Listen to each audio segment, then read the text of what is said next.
పరిశుద్ధ నుండి నెహెమ్యా గ్రంథము 9వ అధ్యాయము అందరం కలిసి 5వ వచనాన్ని చదువుకుంటాం. నెహెమ్యా గ్రంథం 9వ అధ్యాయము 5వ వచనం చదవండి. అప్పుడు లేవీలైన యేషువ, కద్మియేలు, బాని, హషబ్నా, షెరెబ్యా, హోదియా, షపన్య, పెతయ అను వారు నిలబడి నిరంతరము మీకు దేవుని యెహోవాను స్తుతించడని చెప్పి ఇలాగ స్తోత్రము చేసిరి. సకలాశీర్వచన స్తోత్రములకు మించిన నీ ఘనమైన నామము స్తుతింపబడును గాక. ఆ చివరి భాగము, సకలాశీర్వచన స్తోత్రములకు మించిన నీ ఘనమైన నామము స్తుతింపబడును గాక. కాబట్టి యేసు వారి యొక్క నామము ఇహపరముల్లో ఎంతో ఘనమైనది కనుక సకల ఆశీర్వాదముల కంటే కూడా ఆయన నామం ఎంతో ఘనమైనది. కాబట్టి ఉదయకాలము ఆ ఘనమైన నామాన్ని, ఆ ఘనమైన దేవుని మనము స్తుతించాలి. కాబట్టి ఆయన మన జీవితంలో ఏమైనాడు, ఎలాంటి కార్యాలు జరిగిస్తూ వచ్చాడు, ఘనమైన దేవుడుగా.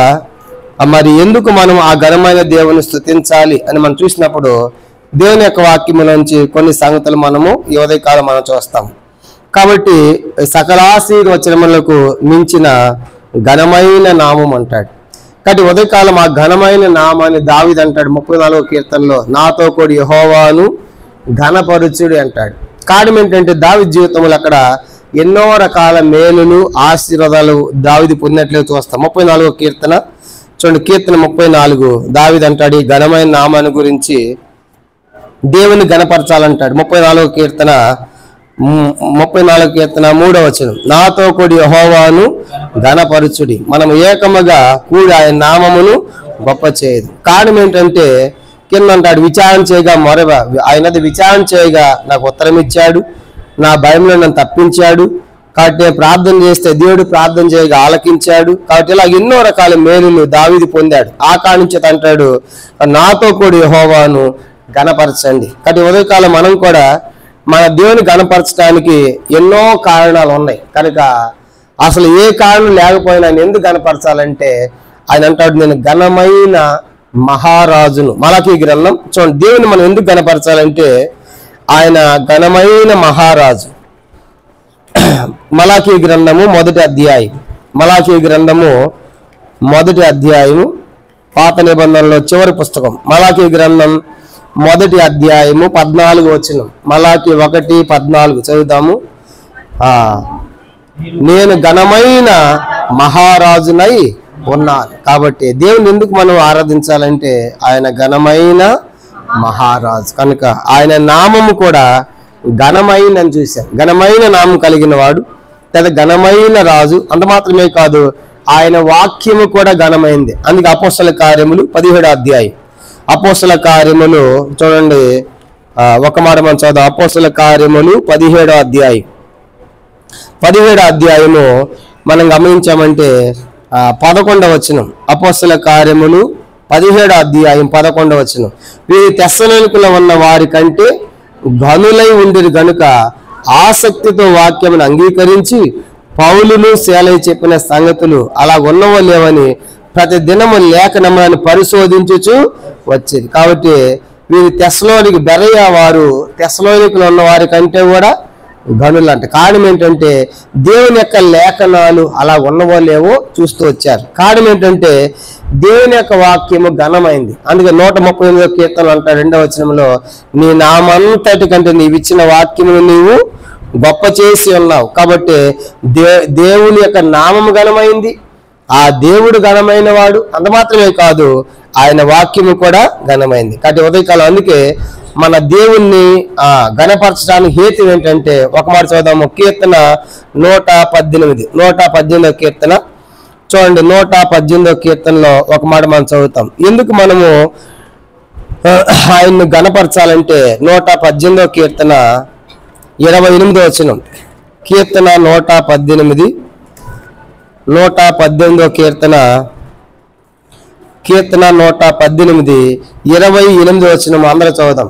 కీర్తన 118:28 చదవండి. నీవు నా దేవుడవు, నేను కృతజ్ఞతాస్తుతులు చెల్లించేదను, నీవు నా దేవుడవు, నిన్ను ఘనపరిచేదను. కాబట్టి ఉదయకాలం భక్తుడు అంటాడు, ఆయన నామము ఘనమైంది, ఆయన వాక్యము ఘనమైంది, ఆయన కూడా ఘనమైన మహారాజు. కాబట్టి ఉదయకాలం మనం ఎందుకు ఆయన ఆరాధించాలంటే రాయబడిన మాట కనుక, నీవు నా దేవుడవు, నిన్ను ఘనపరిచి. ఆ ఘనమైన దేవుడు మన సృష్టికర్త, మన నిర్మాణకుడు, మన సృజించాడు. కాబట్టి అందుకే మనం ఆయనకి కృతజ్ఞతాస్తుతులు చెల్లించాలి. కాబట్టి ఆయన మన సృష్టికర్తని దేవుడు. కాబట్టి ఈ ఉదయకాలము ఆ దేవుని మనము ఆ రీతిగా మనం ఘనపరచవలసిన వారిగా ఉంటున్నాం. ఎందుకంటే దేవుణ్ణి ఎవరైతే ఘనపరచలేదో, దేవుని ఘనపరచని వారి జీవితాలు ఏమైపోయినాయి మనం చూసినప్పుడు, ఉదాహరణకు బైబిల్లో దేవుని ఘనపరిచిన వారు ఉన్నారు, దేవుని ఘనపరచని వారు కూడా ఉన్నారు. దేవుని ఘనపరిచిన వారిలో మనం దానియేలు చూడవచ్చు. దానియేలు గ్రంథము 2వ అధ్యాయం. దేవుని ఘనపరిచిన వ్యక్తి దానియేలు. దేవుని ఎంత ఘనపరిచాయంటే దానియేలు గ్రంథము 2వ అధ్యాయం 23వ వచనం. దానియేలు గ్రంథము 2వ అధ్యాయము 23వ వచనం మనం చదువుకుంటాం. దానియేలు గ్రంథము 2వ అధ్యాయము 23వ వచనం, 2:23 చదవండి. మా పితరుల దేవా, నీ వివేకమును బలమును నాకు అనుగ్రహించి ఉన్నావు. మేము అడిగిన ఈ సంగతి ఇప్పుడు నాకు తెలియజేసి ఉన్నావు గనుక నేను నిన్ను స్తుతించుచు ఘనపరుచుచున్నాను. ఎలానగా రాజు యొక్క సంగతి నీవే మాకు తెలియజేస్తని దానియేలు మరలా చెప్పాను. ఈ సందర్భం ఏంటంటే, దానియేలుకి ఒక కళ పడింది. దానియేలు కలబడినప్పుడు దానిలందరినీ పిలిచి మీరు కళ చెప్పాలి, భావము చెప్పాలి అంటాడు. కనుక చూడండి ఎలా ఉందో. కనుక ఇప్పుడు రాత్రి మీకు కళ వచ్చింది అనుకో, మా దగ్గరకు వచ్చి కళబడిందన్న కళ చెప్పి భావం చెప్పండి, ఏం అర్థం అవుతావు?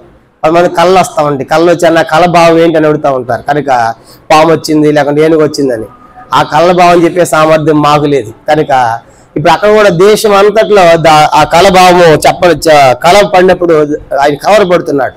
అప్పుడు దేశంలో మాంత్రికులు, శకుని జ్ఞానులందరినీ పిలిపించి మీరు కళ చెప్పాలి, కళ భావం కూడా చెప్పాలన్నప్పుడు అప్పుడు వాళ్ళు అన్నారు, రాజా కళ చెప్తే భావం ఏమని చెప్తావా కానీ నువ్వు దాన్ని కళ మేము ఎక్కడ చెప్తామన్నారు.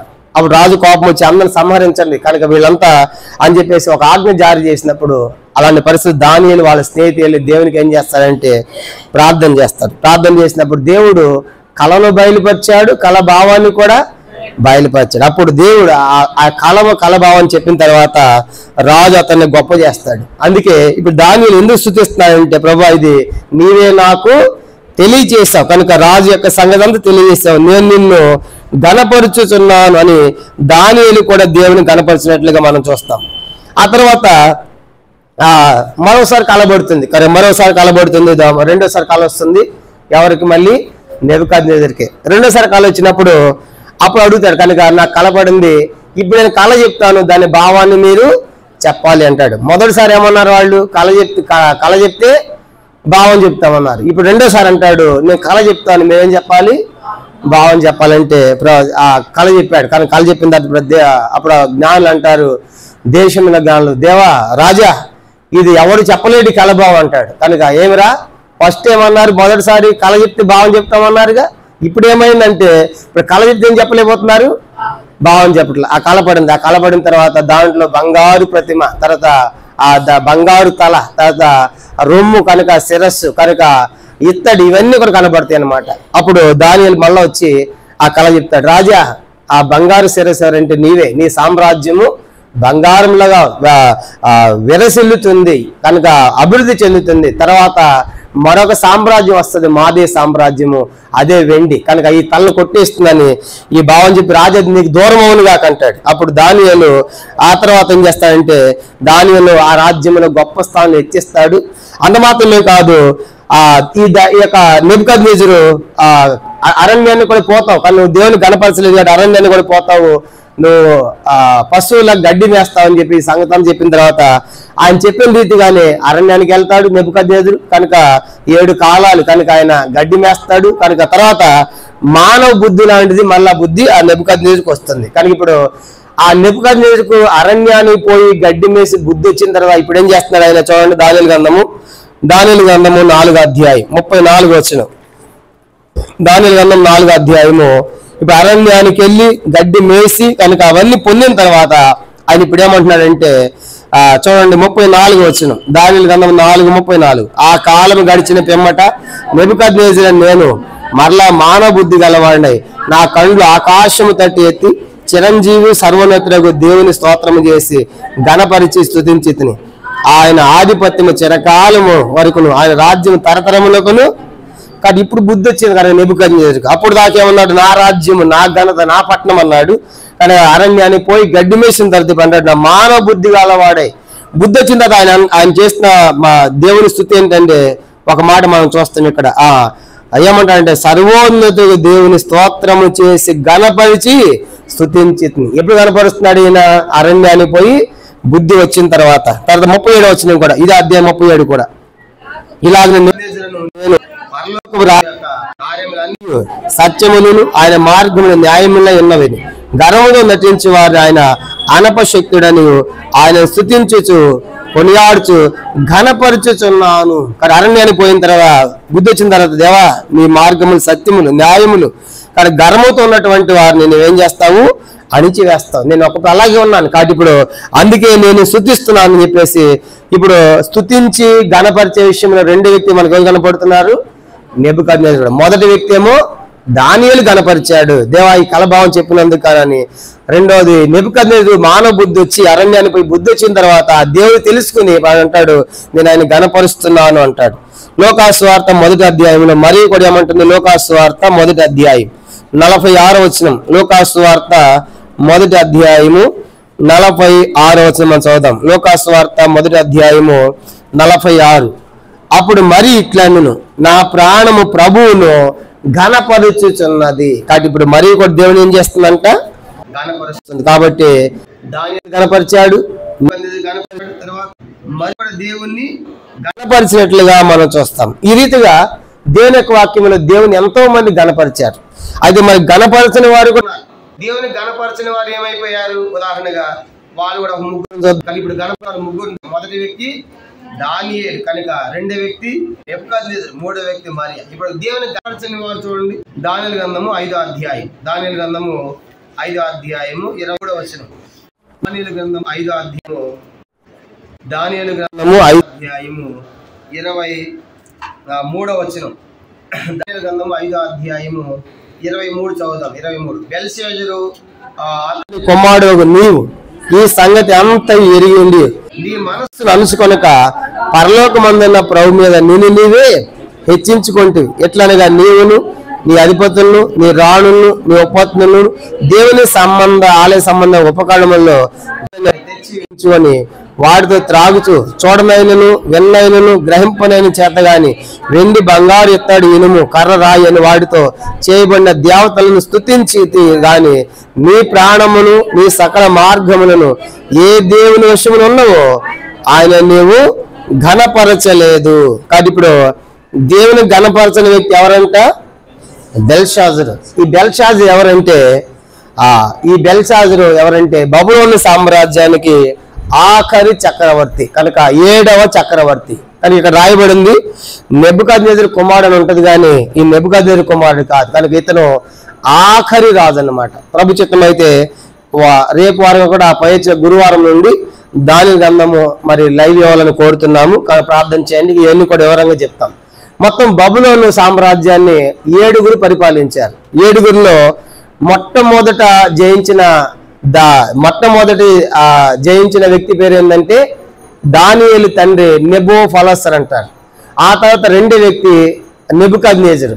ఆ తర్వాత నెబుకద్నెజరు చనిపోయిన తర్వాత ఎవీల్ మీరోదక్ అనేటువంటి అతని కుమారుడు వస్తాడు. అలాగా ఈ యొక్క బబులోను సామ్రాజ్యానికి ఆఖరి చక్రవర్తి ఎవరంటే బెల్షాజరు. కాబట్టి ఇతను ఏం చేశాడంటే ఈ బెల్షాజరు తన తాతలు అన్నమాట, ఎవరైతే యోధా దేశం మీద దాడి చేసి మనం చూసాం కదా యోధా చరిత్రలో, ఈ నెబుకద్నెజరు పోయి యోధా దేశం మీద దాడి చేసి అక్కడ వెండి బంగారు పాత్రలు తీసుకొచ్చాడు. ఆ పాత్రలు తీసుకొచ్చి తన గుళ్ళో పెట్టాడు, తన దేవత గుళ్ళో. వీడేం చేశాడంటే బెల్షాజరు కనుక ఆ బంగారు పాత్రలు తెప్పించి దాంట్లో మందు పోయించి కనుక ఫుల్లుగా తాగుతా ఉన్నాడు. తాగుతా ఉన్నప్పుడు ఎదురుగా చేయబడిన దేవతలు కర్రతో గడ్డితో కనుక కర్రతో రాయితో మంటితో చేయబడిన దేవతలను శుద్ధిస్తూ తాగుతూ ఉన్నప్పుడు ఒక అతని మానవ హస్తంలోకి వచ్చినప్పుడు అతను కలత పడతాడు, దీని భావం ఏంటని. అప్పుడు రాణి అంటది భార్య వచ్చి, మీ తాతల కాలంలో ఒక ఆయన ఉన్నాడు దానియేలు, ఆయన చెప్తాడు అన్నప్పుడు అప్పుడు దానియేలు ఆ భావాన్ని చెప్తాడు. చెప్పినప్పుడు దేవుడిని తూచాడు, నువ్వు తక్కువగా కనబడ్డావు. కానీ కారణం ఏంటంటే ఇక్కడ రాయబడిన మాట, నువ్వు దేవుని ఏం చేయలేదంట, ఘనపరచలేదు. చివరి మాట మనం చూసంటే 5:23 నీవు దేవునిని ఘనపరచలేదు కాబట్టి ఏమయ్యాడు? 30వ వచనం కింద 30వ వచనం ఆ రాత్రి ఎందే కల్దీ రాజుకు బెల్షజరు హతుడాయను మాదీయుడకు దర్యావేషు 62 సంవత్సరములు వాడే సింహాసనం ఎక్కాను. కాబట్టి ఇప్పుడు దేవుని గణపరచలేదు కాబట్టి ఆ రాత్రికి రాత్రే కనుక మాదీయ సామ్రాజ్యం వచ్చింది. దాంట్లో దర్యావేషు అనేటువంటి వాడు యుద్ధానికి వచ్చాడు. యుద్ధం చేసి ఈ నెబుకద్నెజరు ఈ బెల్షజరు తాగుతూ ఉన్నప్పుడు లోపల బబులోను దేశంలో బబులోను చుట్టూ కూడా చాలా పెద్ద ప్రాకారం, దాదాపుగా దాని మీద 4 రథాలు వెళ్ళొచ్చు అన్నమాట. అంత ఎత్తైన గోడలు ప్రాకారం ఉన్నటువంటి పట్టణం అది. కనుక ఏంటది? బబులోను. కనుక లోపల రావడం అంత సామాన్యం కాదు.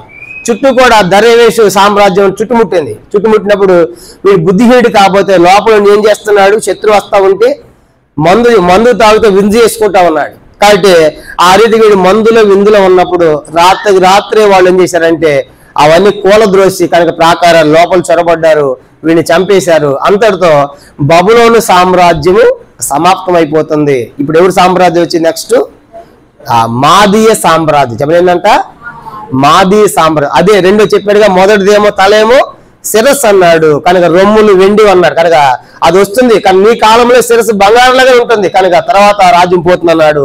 ఇంతటితో ఈ బెల్షజరుతో బబులోను సామ్రాజ్యం ముగిస్తుంది. దాన్ని గెలిచిన వారు ఎవరంటే మాదీయ సామ్రాజ్యము. దాంట్లో దర్యావేషు అంటే ఇక్కడ నేను చెప్పదలసిన రెండో సంగతి ఏంటంటే ఈ మొదటి వ్యక్తి ఇతను ఏం చేయలేదు? దేవుణ్ణి ఘనపరచలేదు. ఘనపరచిన వ్యక్తి ఏమైపోయాడు? రాత్రి హతమైపోయాడు. ఆ రాత్రి హతమవటం తన సామ్రాజ్యం మొత్తం కూడా వేరే వాళ్ళకి జయించినట్టుగా మనం చూస్తా ఉన్నాం. కాబట్టి మనం దేవుని గణపరచాలి. అందుకే దేవుని గణపరచిన వ్యక్తుల్లో మనకి యూదులు కూడా కనపడతారు, ఇశ్రాయేలు ప్రజలు కూడా. మలాకీ గ్రంథం మొదటి అధ్యాయము చూడండి. దేవుడు ఏమంటాడంటే ఇశ్రాయేలును గూర్చి, కనుక మలాకీ గ్రంథం మొదటి అధ్యాయం 1వ వచనము తర్వాత 6వ వచనం. మలాకీ గ్రంథం మొదటి అధ్యాయం 1వ వచనం ఇశ్రాయేలును గూర్చి మలాకీ ద్వారా పలుకబడిన ఎవరి గూర్చి అంటే ఈ మాట? ఇశ్రాయేలు గురించి. ఏమంటున్నాడు? 6వ వచనం కుమారుడు తండ్రిని గణపరచును కదా, దాసు యజమానిని గణపరచును కదా, నా నామం నిర్లక్ష్య పెట్టి యాజకులారా నేను తండ్రిని అయితే నాకు రావాల్సిన ఘనత ఏమాయను. కానీ ఇప్పుడు ఇశ్రాయేలు గుర్తు మలాకీ ద్వారా ఇశ్రాయేలుతో మాట్లాడుతున్నాడు. కనుక ఇశ్రాయేలు గురించి దేవుడు ఉన్నాడంటే నేను తండ్రిని అయితే కుమారుడు తండ్రిని ఏం చేయాలి? గణపరచాలి. కానీ ఇప్పుడు నేను తండ్రి నాకు రావాల్సిన ఘనత ఏమాయను అంటే ఇశ్రాయేలు ప్రజలు దేవుని ఏం చేయలేదు? ఘనపరచలేదు. అందుకే వాళ్ళు ప్రపంచ దేశాలకు చెదరిపోయారు. కనుక ఇశ్రాయేలు దేశమే లేకుండా అయిపోయారు. చూసారా? దేవుని మనం గణపరచకపోతే ఎంత భారీ నష్టం ఉందో. కనుక గణపరచినటువంటి బెల్షజరు రాత్రి హతుడైపోయాడు, సామ్రాజ్యం పోయింది. దేవుని గణపరచని ఇశ్రాయేలు చరిత్ర మనం చూసినప్పుడు ప్రపంచ దేశాలకు వాళ్ళు చెదరిపోయారు. కారణం ఏంటంటే వాళ్ళు దేవునిగా వాళ్ళు గణపరచలేదు. మరొక వ్యక్తి కూడా దేవుని గణపరచలేదు. అపోస్తల కార్యములు 12వ అధ్యాయం 23వ వచనం కూడా చదువుదాము. అపోస్తల కార్యములు 12వ అధ్యాయం 23వ వచనం. అపోస్తల కార్యములు 12:23 చదవండి.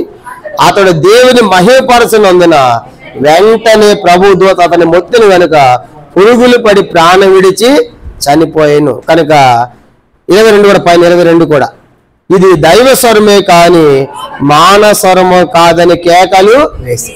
ఎవరి వ్యక్తి అంటే హేరోదు. చెప్పండి, ఎవరంటే వ్యక్తి? హేరోదు. కనుక హేరోదు ఉపన్యాసం చేస్తా ఉంటే ఆ న్యాయపీఠం మీద కూర్చుని ప్రజలందరూ అన్నారంట, అసలు ఇది హేరోదులాగా మాట్లాడింది కాదు, దేవుడే మాతో మాట్లాడుతున్నారు అన్నాడు. అంటే ఇప్పుడు హేరోదు ఏమైపోయాడు? ఒక బాబా అయిపోయాడు. కాబట్టి హేరోదు ఏమైపోయాడు చెప్పండి? ఇప్పుడు ఒక బాబా అన్నమాట. కాబట్టి అమ్మ కనుక హేరోదులాగా లేడు ఇప్పుడు ఆయన. మాకు ఎవరు యేసు ప్రభు అని ఆయన అనగానే హేరయ్య బుద్ధి ఉండాలా? నేనెట్ట దేవుణ్ణి అవుతానయ్యా, కనుక ఇది నేను మనిషినే కదా అనాలి. కనుక హేరోదు ఏం చేశాడంట? ఆ మాట అనగానే తబ్బిబ్బు అయిపోయాడు. కాబట్టి మన పొగిడే వాళ్ళు ఉంటారు. కనుక మాట్లాడుతూ ఉంటే అన్న నువ్వు దేవుడు లాగా ఉన్నావు అన్న. మన ఒకరోజు ఎబ్బాయి పోతా ఉంటే ఒక ఆయన మధ్యలో ఎత్తాడు. సార్ అక్కడ దాకా అయితే ఎక్కమంటే ఎక్కించుకున్నా, ఖాళీ పోయినప్పుడు అక్కడ అడిగితే ఎక్కించుకుంటాం, ఏదో హెల్ప్ చేద్దామని చెప్పేసి. దిగిన తర్వాత సార్ ఈరోజు మీరు నాకు దేవుడు సార్ అన్నాడు. ఎందుకన్నా అంటే నా డ్యూటీ టైం అయిపోయింది కరెక్ట్ దించావు కాబట్టి నువ్వే నాకు దేవుడు అన్నాడు. నేను చెప్పాను ఆయన టైం లేక నేనుగా దేశం దేవుడు ఆయన నమ్ముకో అని చెప్పా. అక్కడ అంతేగాని నేను దేవుడు నేను శబాష్ అంటే ఎట్లా ఉంటుంది, నేను ఒక ఏరద్దు అయిపోతా. కాబట్టి ఇప్పుడు మనల్ని పొగిడితే ఎంత నష్టమో చూడండి. పొగిడిన వాడు బాగానే ఉన్నాడు. పొగిడింది ఎవరంట? ప్రజలందరూ ఏమైనా హేళన మాట్లాడి దైవ స్వరమే కానీ మానవ స్వరము. ఇప్పుడు పొగడు కానీ నువ్వు ఎంతో మంచివాడు అనగానే మొలక చెట్టు ఎక్కితే ఎట్లాగు నేను అనుకోవాలి కదా, నా సంగతి నాకు తెలుసు కదా, కానీ నేను ఎట్లాంటి వాడు నేను తెలుసుకోవాలి కదా. హేరోదు పొగడుగా ఏం చేశాడంటే ఆయన నాలాంటి వాడు అనుకున్నాడు. పొగిడించుకున్నవాడు సచ్చాడు, పొగిడిన వారు బాగానే ఉన్నారు. పొగిడిన వాళ్ళు ఎట్లా ఉన్నారు? పొగిడించుకున్నవాడు ఏమయ్యాడు? మనల్ని కూడా ఏమైనా పొగుడుతామంటే ఏం చేయాలి మనం? నిన్ను పొగుడుతున్నారంటే అర్థం ఏంటి? నిన్ను కూడా చెప్పండి. మనల్ని పొగుడుతున్నారంటే అర్థం ఏంటి? మనం కూడా పోతాం. కాబట్టి నువ్వే వాళ్ళని పొగుడు ఎదురుగా. కాబట్టి నిన్ను పొగుడుతామంటే ఏం చేయాలి? మనం అంటే ఎట్లాంటి వాళ్ళం అంటే పొగుడుచుకుంటేనే మనకి ఇష్టం. అన్న నీలా వాకింగ్ చెప్పేవాళ్ళు అంటే కాలు ఎగబెట్టుకుంటా రాలంటాడు. నీలాగా పాడడం అంటే అబ్బా నీ ఎంత బాగా పాడాలనుకుంటావు. నీలాగా ప్రార్థన చేయరన్నా ప్రార్థన చేయరక్కంటే ఎంత సంతోషం మనకి పొగుడుతూ ఉంటే. ఇప్పుడు ఏమైంది? పొగిడిన వాడికి పొగిడించుకున్నవాడు ఏమయ్యాడు? సచ్చాడు హేరోదు. పొగిడిన వాళ్ళు కాబట్టి మనుషులు మిమ్మల్ని కొనియాడినప్పుడు మీకు శ్రమ అన్నట్టు చూసారా. అంటే అందుకే మనం లోకములో ఘనతలు పొగడ్తలు ఏం చేయకూడదు, కోరుకోకూడదు. కనుక పొగుడుతూ ఉంటే వద్దు లేక నన్ను దేవుని పొగడు అనాలి. నిన్ను పొగుడుతున్నాడంటే అర్థమైందంటే నిన్ను పంపించాలని అడుగుతూ పెట్టుకో. కాబట్టి ఇప్పుడు అందరూ హేరోని పొగిడాడు. హేరోది కానీ బుద్ధి ఉండాలి కదా. ఇది హేరో స్వరం కాదు, దేవుని స్వరం అన్నప్పుడు హేరోది ఏమనాలి? కనుక ఇప్పుడు గాడిద స్వరాన్ని పట్టుకుని అబ్బా కోయిల్లాగా పాడేమంటే ఎట్లాగు గాడిద అనుకోవాలి కదా, అది గాడి స్వరం అనుకోవాలి కదా. అట్లా అనుకోలేదు. ఎందుకేమైపోయాయంట? పురుగులు పడి చెప్పండి, పురుగులు పడి కారణం ఎందుకు? అతడు దేవుణ్ణి మహిమపరచలేదు, ఘనపరచలేదు. చూసారా, అంటే తన ఘనత పొందాడు. కాబట్టి ఉదయకాలము దేవుణ్ణి ఘనపరచని బెల్షాజు రాత్రి హతుడైపోయాడు, సామ్రాజ్యాన్ని పోగొట్టుకున్నాడు. దేవుని కనపడిన ఇశ్రాయేల్ ప్రజలు ప్రపంచ దేశాలకు చెదిరిపోయారు. దేశమే లేకుండా అయిపోయింది వాళ్ళ కొన్ని సంవత్సరాలు. అంత మాత్రమే కాదు, దేవుణ్ణి ఘనపరచని హేరోదు ఏమైపోయాయంటే అందరూ చూస్తూ ఉండగానే పురుగులు పడి చనిపోయి. చూడండి ఎట్లా ఉంటుంది, పురుగులు పడితే ఆ దేహం ఎట్లా ఉంటుంది. కనుక ఆ బాడీని పురుగులు వస్తూ ఉంటే ఎట్లా ఉంటుంది? కొంచెం దేహం వాసన ఎత్తిని మనం ఉంచుని తీసేయండి, కాల్చేయండి, పూర్తి చేయండి అలాంటిది. అందరూ చూస్తూ ఉండగా ఆ పురుగులు పడి చనిపోవడం అని ఎంత భయంకరం. ఎందుకు హేరోదునికి ఇది? నువ్వు దేవుణ్ణి ఘనపరచలేదు. కాబట్టి ఉదయకాలము అందుకే మన దేవుని మనం ఏం చేయాలి? ఘనపరచాలి. కనుక దానియేలులాగా నెబుకద్నెజరులాగా మరియలాగా మనం దేవుణ్ణి ఘనపరచాలి. సరే, ఉదయకాలము దేవుని ఎందుకు ఘనపరచాలి అనేది కొన్ని సంగతులు మనం చదివి ప్రభుని ఆరాధిస్తాం. మొట్టమొదటిగా చూడండి, మనం దేవుని ఎందుకు ఘనపరచాలంటే కీర్తన 18వ కీర్తన త్వరగా కొన్ని సంగతులు మనం చూద్దాము. మన దేవుని మనం ఎందుకు ఘనపరచాలంటే 18వ కీర్తన 48, 49 వచనాలు. కీర్తన 18, 48, 49 వచనాలను చదువుతాం. 18వ కీర్తన 48, 49 చదవండి. ఆయన నా శత్రుల చేతిలో నన్ను విడిపించును, నా మీదకి లేచి వారి కంటే ఎత్తుగా నీవు నన్ను హెచ్చించుదు, బలాత్కారము చే మనుష్యుల చేతిలో నీవు నన్ను విడిపించుదు. ఇప్పుడు 49, అందువలన యెహోవా అన్యజనుల్లో నేను నిన్ను ఘనపరిచేదను, నీ నామ కీర్తన గానము చేసేదను. చూసారా, అందువలన యెహోవా నేను నిన్ను అన్యజనులకు ఘనపరుస్తాను. ఎందుకు? 48లో శత్రుల చేతుల నుండి విడిపించావు, కానీ నా మీదకి లేచి వారి కంటే ఎత్తుగా నీవు నన్ను హెచ్చించావు, బలాత్కారం చే మనుషుల చేతిలో నీవు నన్ను విడిపించావు. అంటే కనుక మన శత్రు ఎవరంటే అపవాది, సాతాను. కాబట్టి సాతాను యొక్క అపవాది యొక్క కబంధ హస్తాల నుంచి నన్ను విడిపించావు, నా తల ఎత్తుగా చేశావు, ఆ బలాత్కారం నన్ను మనుషుల చేతులను విడిపించావు. కాబట్టి అందువల్ల నేను ఏం చేస్తాను? ఘనపరుస్తాను. ఆ రీతి ఎవరైతే ఉదయకాలము శత్రు సాతాను చేత బంధించబడి విడిపించబడిన వారు ఉంటున్నారో వారు దేవుని ఏం చేయాలి?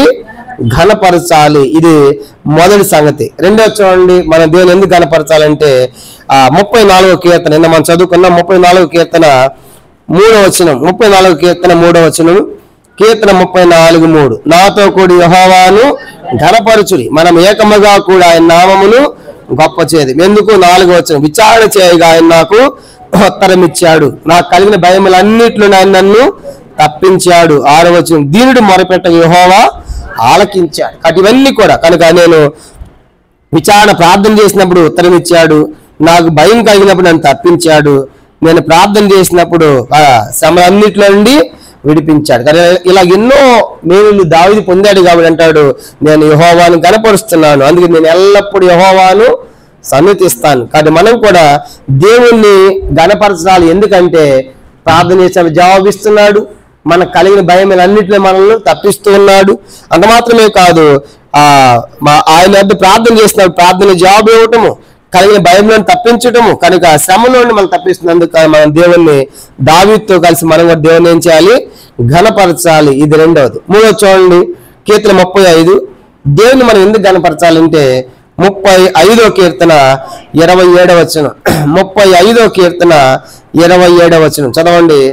నా నిర్దోషతను బట్టి ఆనందించి వారు ఉత్సాహధ్వని సంతోషించుదురుగాక, తన సేవకుని క్షేమమును చూచి ఆనందించి యెహోవా ఘనపరచబడును గాకని వారు నిత్యము పలుకుదురు. కాబట్టి యెహోవాను ఎందుకు ఘనపరుస్తారంటే ఆయనకి ఏమి ఇష్టం అంటే తన సేవకుని క్షేమం, తన ప్రజల క్షేమం. కాబట్టి దేవుడు తన ప్రజల క్షేమాన్ని, తన దాసుల క్షేమాన్ని కోరేవాడు. కాబట్టి ఆయన ఎప్పుడు మన విషయంలో మేలే కోరతాడు కానీ కీడన్నడు కూడా తలపెట్టేవాడు కాదు. కాబట్టి అందుకే మన పాపములను బట్టి మనకు ప్రతీకారము చేయలేదు, మన దోషాలను బట్టి మన ప్రతిఫలము ఇయ్యలేదు. కాబట్టి అందుకే ఆయన మన క్షేమాన్ని కోరేవాడు. ప్రభా, నువ్వు శత్రువుల చేతిని విడిపించావు, అంత మాత్రమే కాదు, ప్రార్థన చేసావు, జవాబు ఇచ్చావు, భయములను తప్పించావు, శ్రమను తప్పించావు అని నువ్వు గణపరచాలి. మూడవదిగా నా క్షేమాన్ని నువ్వు కోరుతున్నావు కనుక మన క్షేమాన్ని. ఎంతో మంది దేవుడే మన క్షేమాన్ని కోరతాడు. ఇంకొంతమంది ఎలా ఉంటారంటే ఎప్పుడు మనం సస్తామని కోరేవాడు కూడా ఉంటారు. 42వ కీర్తన 41వ కీర్తన. దేవుడేమో మనుషుల క్షేమాన్ని కోరితే మనుషులేమో మనుషుల చావుని కోరుతున్నాడు. 41వ కీర్తన చూడండి. 41వ కీర్తన మనం గమనించామంటే 3 నుంచి 41వ కీర్తన 3 నుంచి రోగశయం మీద యెహోవాని ఆదరించును, రోగము కలుగ నీవాని స్వస్థపరచుదు. యెహోవాని దుష్చేత నేను పాపం చేసి ఉన్నాను, దాన్ని కరుణింపుము, నా ప్రాణమును స్వస్థపరచమని మనవి చేసి ఉన్నాను. అయితే నా శత్రువు నా విషయమై చెడ్డ మాట్లాడుతున్నారు, వాడు ఎప్పుడు చచ్చును, వాని పేరు ఎప్పుడు మాసిపోదని చెప్పుకొని చున్నారు. చూశారు కనుక రోగశయం మీద పడక మీద ఉంటా ఉంటే వాళ్ళు అనుకుంటున్నారు శత్రువులు, వాడు ఎప్పుడు చచ్చును, వాడి పేరు ఎప్పుడు మాసిపో. మనుషులేమో మరణాన్ని కోరుతుంటే దేవుడేమో ప్రజల యొక్క క్షేమాన్ని కోరుతున్నాడు. అందుకే మనం దేవుణ్ణి గణపరచాలి, ఎందుకంటే ఆయన మన క్షేమాన్ని కోరేవాడు. అంత మాత్రమే కాదు, ఇంకా మనం దేవుని ఎందుకు గణపరచాలంటే కీర్తన 99వ కీర్తన 4వ సంగతి. కీర్తన 99 5వ వచనం. దేవుని మనం గణపరచడానికి హేతు ఏంటంటే 99వ కీర్తన 5వ వచనము తర్వాత 9వ వచనం. 99:5 మన దేవుడు యెహోవాను గణపరచుడి, ఆయన పాదపీఠ మీదట సాగిలబడి, ఆయన పరిశుద్ధుడు. 9 కూడా మన దేవుని యెహోవాను పరిశుద్ధుడు, మన దేవుని యెహోవాను గణపరచుడి, ఆయన పరిశుద్ధ పరమైన సాగిలా పడు. ఈ 2 విషయాల్లో కూడా మనం ఎందుకు దేవుని గణపరచాలంటే దేవుడు ఎలాంటి వాడంట? పరిశుద్ధుడు. చెప్పండి, ఏంటంట? పరిశుద్ధుడు. పరిశుద్ధతలో ఆయన వంటి వాడు లేడు. కనుక హన్న అంటది, కనుక వేల్పుల్లో నీ వంటి వాడు లేడు. ఇశ్రాయేలు ప్రజలు చెప్పారు. కాబట్టి పరిశుద్ధతల్లో, వేల్పుల్లో, దేవతల్లో ఆయన వంటి వాడు. పరిశుద్ధతను బట్టి అంటే ఆయన మహానీయుడు. నిర్గమాకాండం 15వ అధ్యాయం. నిర్గమాకాండం 15వ అధ్యాయం చూడండి. మనం గమనించామంటే మన దేవుడి పరిశుద్ధతలు ఎంత ఉన్నతుడంటే ఆయన నిర్గమాకాండము 15వ అధ్యాయం. నిర్గమాకాండం 15వ అధ్యాయం 11వ వచనం. నిర్గమాకాండం 15:11 యెహోవా వేల్పుల్లో అంటే దేవతల్లో నీ వంటి వాడెవడు లేడు. పరిశుద్ధతను బట్టి నీవు మహానీయుడు, స్తుతికీర్తనను బట్టి పూజ్యుడవు, అద్భుతములు చేయవాడు, నీ వంటి వాడెవడు. కాబట్టి ఆయన పరిశుద్ధతలో మహానీయుడు, మహా ఉన్నతుడు. కాబట్టి ఆయనతో పరిశుద్ధులు సమానమైన వాడు ఎవరు కూడా లేడు. అందుకే అన్న కూడా ఒక మాట ఉంది. 1 సమూయేలు గ్రంథం 2వ అధ్యాయం. 1 సమూయేలు గ్రంథము అన్న కూడా విజ్ఞాపన చేస్తూ దేవునికి ఆయన చెప్పే మాట ఒక మాట మనం చూస్తాం.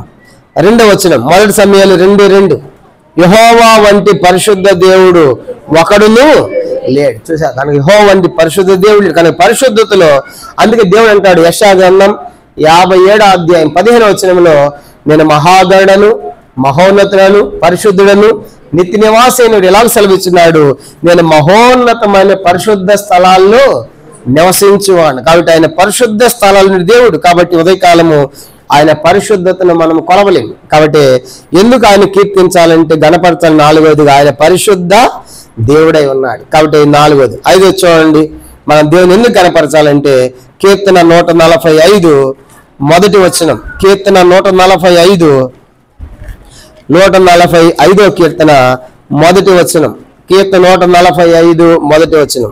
రాజువైన నా దేవ, నిన్ను ఘనపరిచెదను, నీ నామము నిత్యము సన్నుతించెదను. ఎందుకు మనం ఆయన ఘనపరచాలంటే ఆయన రాజైన దేవుడు. అందుకే మలాకి 1:14 మనం చదువుకున్నాం, నేను ఘనమైన మహారాజు. కాబట్టి మహారాజు పట్టణం అంటాడు, కనుక మహారాజు పట్టణం. కాబట్టి ఆయన ఘనమైన మహారాజు, పరిశుద్ధమైన దేవుడు. కాబట్టి మనం దేవుణ్ణి ఏం చేయాలి?